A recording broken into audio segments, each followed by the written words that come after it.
राजस्थान का एक छोटा सा शहर है बांदीकुई। लेकिन आजकल वहां की हवा में ना एक अलग ही हलचल है। ऐसा लग रहा है मानो ये शहर एक बहुत बड़ी करवट लेने की तैयारी में है। तो चलिए आज पता लगाते हैं कि बांदीकुई के भविष्य में आखिर ऐसा क्या खास पक रहा है। आप सोशल मीडिया खोलकर देखिए या कोई लोकल अखबार उठा लीजिए, हर तरफ बस एक ही गूंज है। बांदीकुई में कुछ बड़ा होने वाला है। मतलब हवा में एक ऐसा जोश है जिसे कोई भी महसूस कर सकता है। पर सवाल तो ये है कि आखिर ये सब हो क्यों रहा है? इन सारी सुर्खियों के पीछे की असली कहानी क्या है?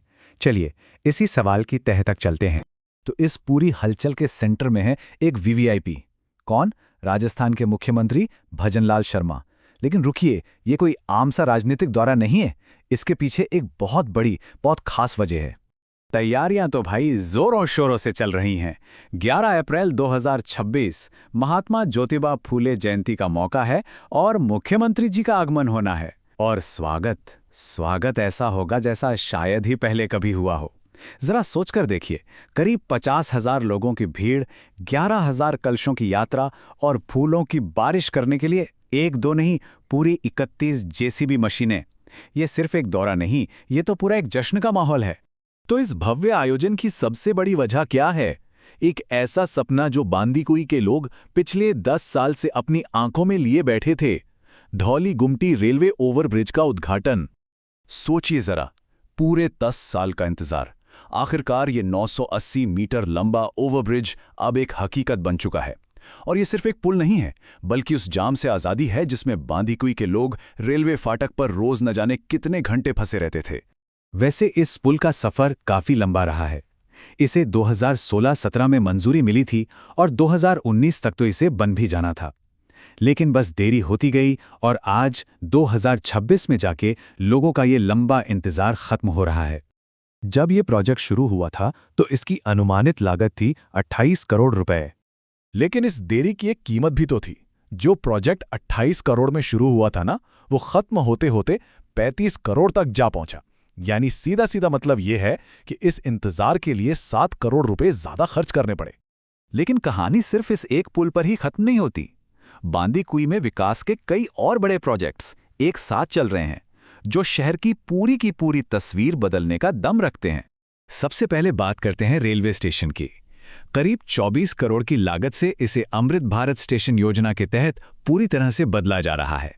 जल्द ही यहां आपको AC waiting hall, modern parking और फूड प्लाजा जैसी शानदार सुविधाएं मिलेंगी और काम तो लगभग पूरा होने ही वाला है। अब जरा शहर के विस्तार की बात करें।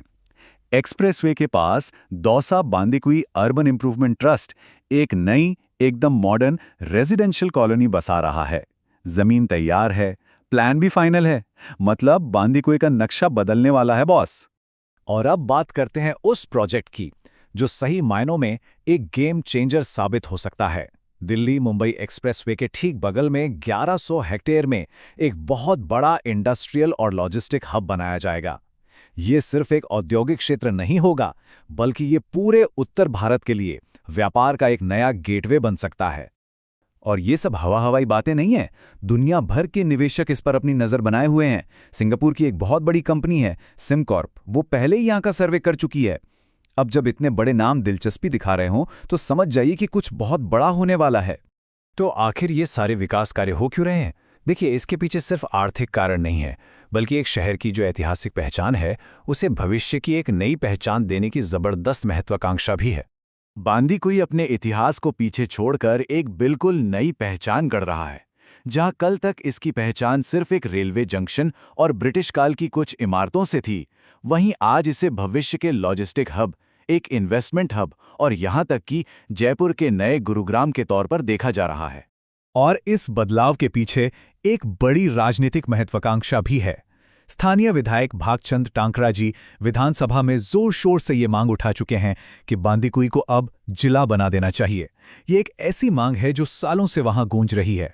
तो ये सारी बड़ी बड़ी योजनाएं, ये इतना भव्य स्वागत और ये राजनीतिक मांगें, इन सब के पीछे की असलियत क्या है?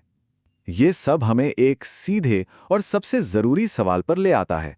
क्या ये सच में विकास की दस्तक है या फिर ये सब सिर्फ एक चुनावी वादा बनकर रह जाएगा? ये सवाल मीडिया से लेकर स्थानीय लोगों के बीच हर जगह गूंज रहा है और यही इस पूरी कहानी का सार है। खैर, एक बात तो बिल्कुल तय है, वजह चाहे जो भी हो, इंफ्रास्ट्रक्चर, इंडस्ट्री और पॉलिटिक्स, ये सारी ताकतें एक साथ मिलकर बांदीकुई को एक ऐसे रास्ते पर ले जा रही हैं जहां से इसकी तकदीर बदलना लगभग तय है। तो क्या हम बांदीकुई को राजस्थान के अगले ग्रोथ इंजन के तौर पर उभरते हुए देख रहे हैं? इसका जवाब तो भविष्य में ही छिपा है। लेकिन एक बात साफ है, बांदीकुई में बदलाव की हवा चल पड़ी है। और अब ये देखने वाली बात होगी कि ये हवा अपने साथ क्या लेकर आती है।